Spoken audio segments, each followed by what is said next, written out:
Point de vue, chapitre 17. Quand Tristan franchit la porte des Vallées ce matin-là, il fut interpellé par Florence Ducal, la directrice. « Ah, Tristan, tu tombes bien. Tu as pu avoir la personne qui cherchait à te joindre ?»« Non. Quelqu'un a cherché à me joindre ?» répondit-il inquiet. « Oui, hier, une femme voulait te parler, mais comme tu étais en soins, je lui ai demandé de te rappeler vers 14 heures. » On ne m'a pas rappelé.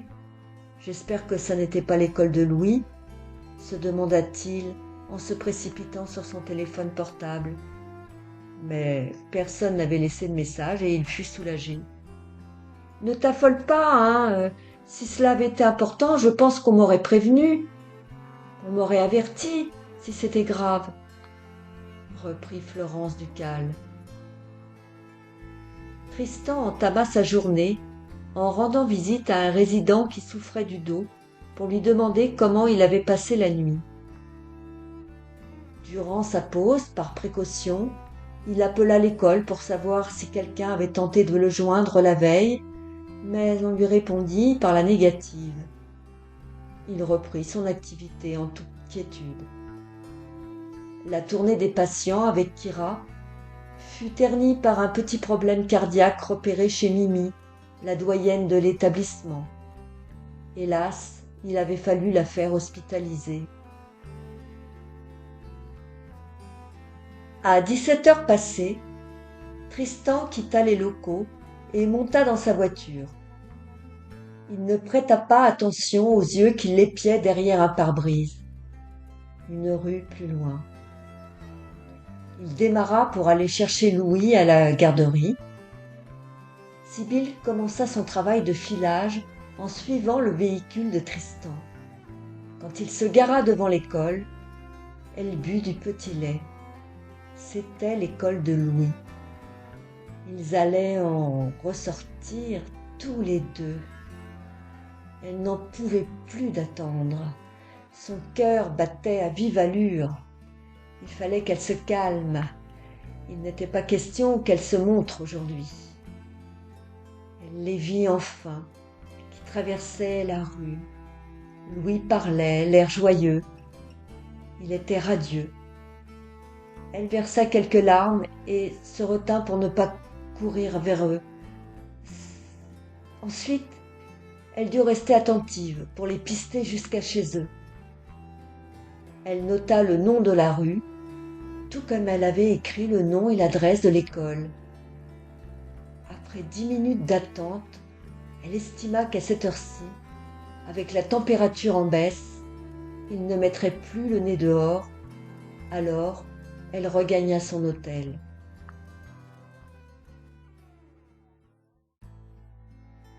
Le téléphone sonna chez Tristan et sa mère s'annonça. Elle voulait prendre des nouvelles de son petit-fils qui lui manquait. La conversation prenait fin quand il se souvint du coup de téléphone qu'il avait reçu à la maison de retraite. « C'est toi qui m'as appelé au Valais, hier ?» lui demanda-t-il. « Mais non, je ne t'appellerai jamais pendant tes heures de travail, sauf en cas d'urgence absolue. Pourquoi quelqu'un t'a appelé ?» l'interrogea-t-elle avec une once de curiosité. « Oui, mais ça ne devait pas être important, car on ne m'a pas laissé de message, » conclut-il. Il fit descendre Louis afin qu'il parle à sa grand-mère avant d'aller préparer le repas. Le lendemain, Sibylle, qui s'était ennuyée toute la journée en regardant des émissions sans intérêt à la télévision, se prépara afin d'être à l'heure à son poste d'observation pour voir sortir Tristan du bâtiment principal. Il n'avait pas vraiment changé. Il marchait toujours d'une allure athlétique. Il portait son blouson d'hiver ouvert sur un pull et une écharpe en grosse laine nouée autour de son cou. Elle avait eu envie d'aller à sa rencontre pour lui parler, pour s'excuser, pour qu'il lui pardonne ses écarts de conduite, mais elle s'était rétractée, pensant que c'était trop tôt. Elle devait d'abord le regarder vivre de loin jusqu'à ce qu'elle n'en puisse plus et que de vraies larmes soient utiles à sa rédemption. Elle devait également se modérer pour rester présentable, digne, belle comme il l'avait aimée avant. Elle roula derrière lui tranquillement parce qu'elle savait où il se rendait. Garée comme la veille dans une rue perpendiculaire à celle de l'école, elle avait assisté au spectacle de la sortie des élèves. Louis riait avec Tristan. Il devait lui raconter une anecdote tirée de sa journée. Elle aurait tout donné pour être celle qui écoutait à ses côtés. La tentation d'aller l'embrasser était puissante. Elle se retenait en puisant des arguments au fond d'elle-même. Il ne fallait pas le choquer. Elle devait d'abord rencontrer Tristan, avoir son autorisation. C'était terriblement difficile de se tenir à 3 pas de ses bien-aimés et de devoir rester à distance. Il fallait qu'elle se détende. Elle avait trop d'impulsivité à l'intérieur d'elle-même. Elle devait observer, s'apaiser, puis aborder Tristan en douceur. Ce serait seulement quand elle aurait lâché un peu de pression qu'elle se présenterait sagement à lui. En attendant, elle le suivrait jusqu'à ce qu'elle soit prête et sereine.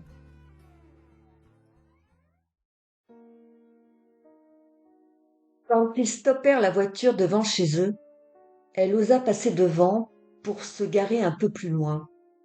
De là, elle voyait aussi bien. Il n'aurait pas pu la reconnaître avec son chapeau et ses lunettes de soleil.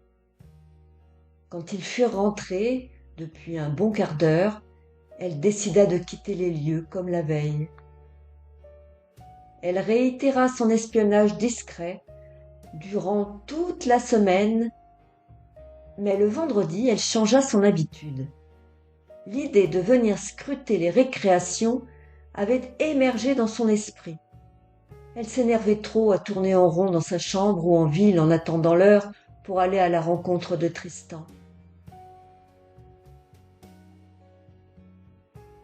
Le ballet des enfants dans la cour, les faits et gestes du petit Louis en particulier, la distrayaient. Elle avait assisté à la récréation du matin, debout, en retrait, à moitié cachée derrière un poteau électrique. Elle était revenue vers 13 heures pour ne pas rater celle de l'après-midi. Elle était concentrée. Louis courait vite et il fallait le suivre attentivement pour le repérer parmi les autres. Un instant, leurs regards s'étaient croisés, mais le gamin avait poursuivi ses jeux avec ses copains. Elle craignait que le petit ne l'ait vu. Mais s'il l'avait vraiment remarqué, il se serait arrêté de jouer. Il l'aurait dévisagé et elle se serait aperçue de son changement de comportement. Or, il n'en était rien. Elle retourna tout de même se mettre à l'abri dans sa voiture et attendit patiemment l'arrivée de Tristan. Après les avoir raccompagnés chez eux, à regret, elle retourna tristement dans sa chambre. Samedi, elle était certaine que Tristan ne travaillait pas, et dès Potron-Minet, elle roula jusqu'à leur allée. Vers 9 heures, elle les vit grimper dans leur auto. Tristan avait préalablement rangé des caisses et des sacs dans son coffre. Il partait certainement en course. Cette nouvelle situation amusa Sibylle. Elle découvrit le secteur et la grande surface dans laquelle ils pénétrèrent. Quand elle vivait avec eux, Tristan était dispensé des tâches ménagères. C'était elle qui s'en chargeait. Elle espérait bien que tout redevienne comme avant. Le week-end, ils profiteraient des journées pour se retrouver et aller se promener. Elle cessa de rêver lorsqu'elle les vit revenir avec un caddie plein. De retour à leur domicile, elle espéra longtemps qu'ils ressortent, mais à sa grande déception, ils restèrent cloîtrés. Elle regagna sa chambre vers 20 heures, frustrée et courbaturée. Lorsqu'elle revint le lendemain, vers 9 heures, Elle fut stupéfaite de constater que leur voiture n'était plus à sa place. Elle enragea. Elle n'en revenait pas. Mais où avait-il pu aller? C'était dimanche et à cette heure très matinale, ça n'était pas normal. Tristan se levait toujours tard. Elle patienta jusqu'à 11 heures, puis s'en alla chercher un sandwich dans une boulangerie. Elle ne mangeait pas beaucoup ces derniers temps. Elle se nourrissait de gâteaux, de pain qu'elle remplissait avec du fromage ou du jambon. Elle avait mal au ventre. Lorsqu'elle revint vers 12 heures, la voiture n'était toujours pas revenue. Elle se sentit perdue. Que devait-elle faire? Si elle partait maintenant et qu'il revenait? Elle choisit de rester, malgré ses douleurs lancinantes à l'estomac. Tristan, Cécile et ses amis Rémi et Solène marchaient en bavardant. Les enfants couraient devant et s'amusaient avec les chiens. Vers midi, tous se posèrent pour pique-niquer. Ils étaient arrivés dans un espace aménagé spécialement pour les randonneurs. Toilettes, bancs, tables, jeux pour les enfants. La région, qui souhaitait attirer de nombreux touristes, n'hésitait pas à investir aux abords des chemins bien entretenus. Cécile connaissait tous les coins superbes et les sites principaux. Le dimanche, elle invitait couramment ses amis à marcher au grand air. Ce dimanche-là était une journée magnifique, comme Mars sait en offrir parfois. Très fière d'être le premier mois du printemps. Les petits s'étaient installés à une table et les adultes avaient investi les bancs. Rémi engagea la conversation sur ses voyages et Solène et Cécile partagèrent leurs souvenirs. Personne ne questionna Tristan et il en fut soulagé. Soit Cécile avait donné le mot pour ne pas le mettre mal à l'aise, soit Rémi et Solène étaient discrets.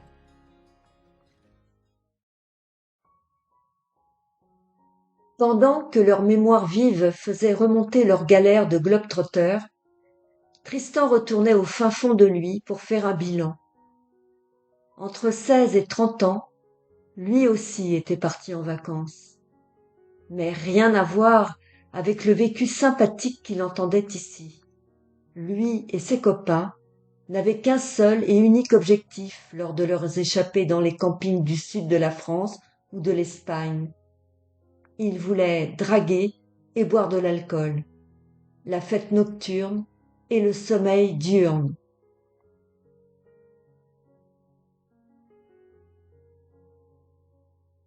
Il se souvint de comment il traînait dans les petites stations balnéaires pour repérer les endroits intéressants en termes de fréquentation féminine et de bamboches. Parfois, ils réintégraient leur tente, chacun avec une demoiselle qui devenait la partenaire de leurs vacances quand elle était vraiment jolie, ou bien ils la remerciaient vers 16 heures quand ils considéraient qu'elle avait quelques défauts. Les paysages, la nature, les découvertes locales, ils n'y pensaient pas. C'était secondaire.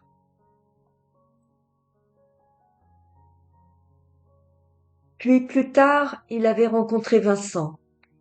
Vincent l'avait débauché pour lui faire goûter les soirées huppées, où les femmes étaient splendides et se faisaient désirer. Les cocktails bleus, verts ou roses avaient remplacé la bière et c'était magique. À cette époque, il voulait briller dans ces soirées, devenir un habitué, ressembler aux vedettes, être important par sa fréquentation du beau monde. Pour lui, les paillettes certifiaient la valeur de la personne. Il n'avait eu aucun recul. Il s'était fourvoyé dans un monde artificiel. Aujourd'hui, il le payait. Zelda, pour commencer, l'avait embobiné avec son plein accord. Puis, après sa rencontre avec Sibylle, son absolue certitude que la beauté extérieure révélait la richesse intérieure et rendait important s'était envolée.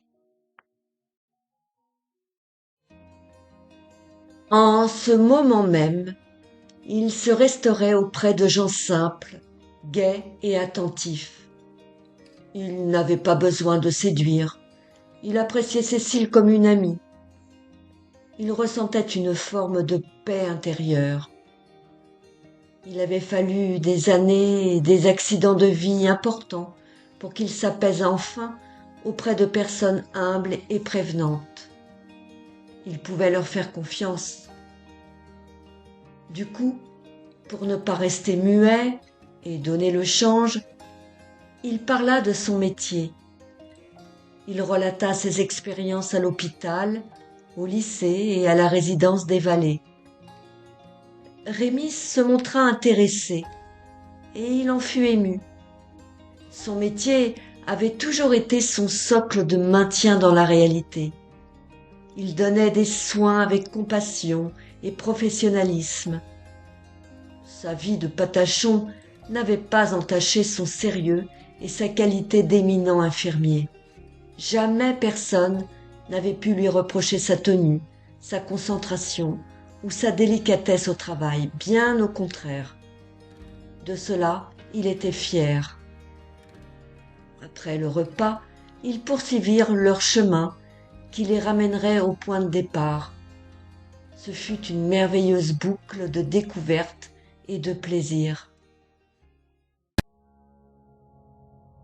À presque 17 heures, Sibylle vit la voiture arriver. Elle remit ses lunettes et son bonnet. Elle les avait attendus toute la journée et sa colère l'envahissait. Elle les maudissait, elle fulminait. En plus, elle les aperçut à peine car ils s'engouffrèrent rapidement à l'intérieur. Elle devait s'y prendre différemment. Après une semaine passée à les épier quotidiennement, elle devait réagir. Il fallait qu'elle convainque Tristan de sa grande détresse depuis qu'il l'avait abandonnée. Il fallait qu'elle le persuade qu'elle ne recommencerait plus ses erreurs. Mais elle se rendit vite compte qu'elle avait peu d'arguments valables dans ses bagages. Elle devait compter sur sa plastique.